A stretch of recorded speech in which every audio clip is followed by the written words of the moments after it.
बर' फरायसा आफादनि गायसनगिरि जोलुर बादायलायनाय बेखौ बेखेवनाय हाबाफारि खुंफुंनाय जादों।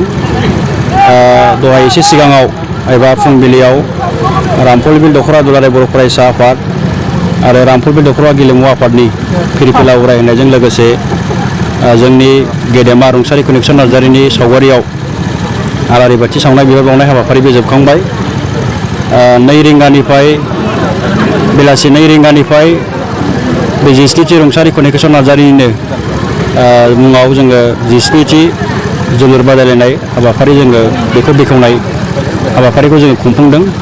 बे हाबाफारियाव दुलाराय बर' फरायसा आफादनि मानगोनां आफादगिरि दिपेन बर' सारा बाहागो लाफैनानै जोंनि गेलेगिरिफोर आरो बेयाव बाहागो लाफैनो हानाय साफ्रोमबो रायजो राजाफोरखौ गोबां सुबुरुन बा बेसेन गोनां गोसोआव लाथाव बिबुंथिनि गेजेरजों बे हाबाफारिखौ बेखेवनानै होलांबाय।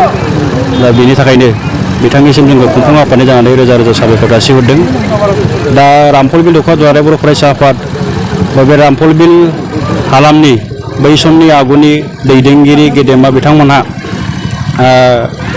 रुंसारि कनेक्सन नार्जारिनि जे सिमां सानस्रि आदर्श बेखौ गोथाङै लाखिनाय आरो इयुन जोलैफोरखौ गेलेनाय बिथिङाव जोङो खाबु होनायनि नोजोरजों थांनाय 2000 थेवब्लाबो जोंनि आफादनि दैदेनगिरिफोर बा बे खुंफुं आफादनि बिबानगिरिफ्रा गोसो बायालासे जे गेदेमानि सिमां सानस्रिफोरखौ इयुन जोलैनो मिथिहोनांगौ बा गेलेनाय बिथिङाव जोङो एसेबाबो जोंनि गेलेगिरिफोरखौ बा जोंनि इयुन जोलैफोरखौ खाबु होनो थाखाय बेबायदि मोनसे हाबाफारिखौ जोङो लाबोबाय थानाय जादों। बे जोलुर बादायलायनाय हाबाफारिखौ जोङो खुंबोबाय थानाय जादों। दा देग्लायबो बा इयुनावबो जोङो बे थांखि बे नोजोरजोंनो बे जोलुर बादायलायनाय हाबाफारिखौ जोङो खुंफुंनो थाखाय थागथियारि मेलेमारि गोसोआरि जों गासैबो बिथिङै दा गुबै खोथाया जाहैबाय जोंनि गेजेराव गोबां बेबायदिनो जोंनि जाथिखौ मोजां मोननानै बा जोंनि माहारिनि थाखाय गाव गावनि आगोमा जिउखौनो माने बेसेन गोसा जिउखौनो बाउसोमलांनाय गेदेमा सुबुंफोर मुंख्लंफोर रुंसारिफोर दङ जोंनियाव गोबांनो। नाथाय जों सम आरो थासारिखौ नायनानै बा बेबायदि मोनसे खाबु लानानै जोंनि गेदेमाफोरखौ जों जेरैबायदि सिबिनांगौ, जोंनि जाथिनि जोंनि फ्रिदम फाइटारफोरखौ बा जोंनि दावहारुफोरखौ जोङो जेरैबायदि मान होनांगौ, बे सनमान होनांगौ बा बिथांमोनखौ जों जेरैबायदि सिक्रिटि होनांगौ, बे बाथ्राखौ जोङो मालाबा बावगोमालांनायखौ जोङो नुनो मोनो।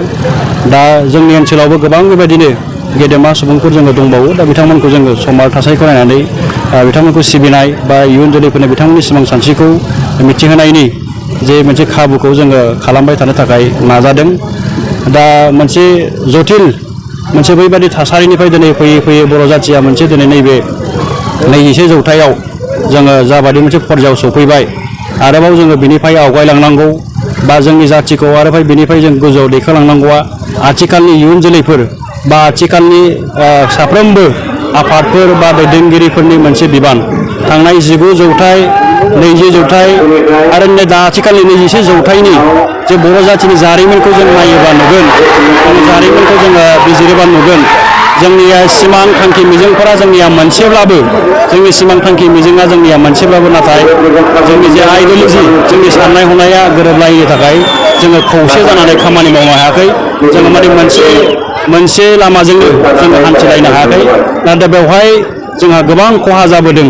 गोबां बेबायदि जोंनि मोननांगौ मोन्थाय बा जों जाथि हिसाबै जों जेरैबायदि जौगानांगौ बैखिनिसिम जोङो सौहैनो हायाखै। दिनैबो बेबायदि मोनसे एना एनि जोंनि आफादफोर बा जोंनि दैदेनगिरिफोर बा जोंनि सिमां थांखि मिजिंआ जोंना एखेब्लाबो नाथाय जोंनि खामानि मावनायनि स्टाइल, जोंनि साननाय हनाया एसे आलादा जाबाय थानायाव जोंनि गेजेराव मोनसे कनफ्लिक्ट, साननाय हनायनि खामानि मावनायनि मोनसे कनफ्लिक्टआ दाबो दङ।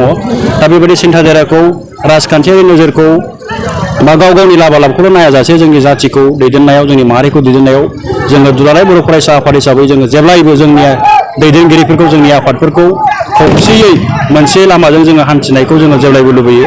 दा बेखिनि खामानिखौ बा बेबायदि मोनसे साननाय हनायखौ जाहाथे जोंनि मोनफ्रोमबो साइडनिफ्राय, मोनफ्रोमबो एंगेलनिफ्राय जोंनि रायजो राजाफोर मोनफ्रोमबो साफ्रोमबो सुबुंफोरा बेबायदि मोनसे खरागखौ लानानै होफैयो। जोङो बेखौ जेब्लायबो एबसुनि जानानै बा दुलाराय बर' फरायसा आफाद हिसाबै जोङो खावलायहरो। दिनैनि बे खेलाया माब्लासिम सोलियो? जोंहा दिनैनिफ्राय जागायनाय बे 17थि रुंसारि कनेक्सन नार्जारि गोसोखां जोलुर बादायलायनाया दिनैनिफ्राय जागायनानै जों गासै 8 हानजा लादों।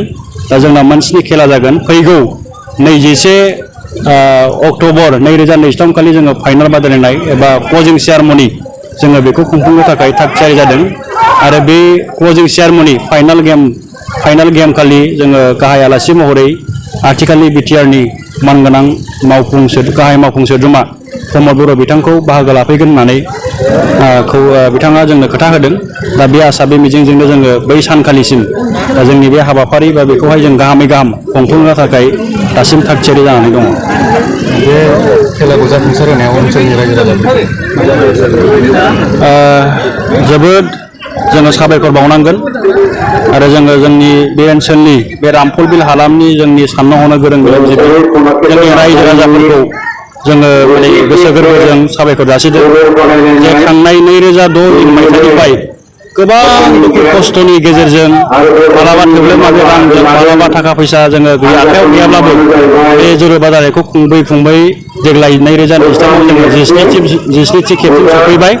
दा देग्लायनि 17थि खेबावबो जोंनि गोबां बिथिंनिफ्राय जोंखौ थाखा फैसायारियै देहायारियै मेलेमारियै बा सुबुरुन बायदि होनानै जोंखौ हेफाजाब मदद खालामदों। दा बेखायनो जोङो बे रामफलबिल हालामनि साफ्रोमबो रायजो राजाफोर बा जोंनि गेदेमा गावनि गोसो गोनां जायफ्रा जोंखौ हेफाजाब मदद खालामबाय बिथांमोननिसिम आङो रामफलबिल दख'रा एफसि आरो रामफलबिल दख'रा गेलेमु आफादनिफ्राय फिन खनसेबाव साबायखर जासिहरनाय जाबाय।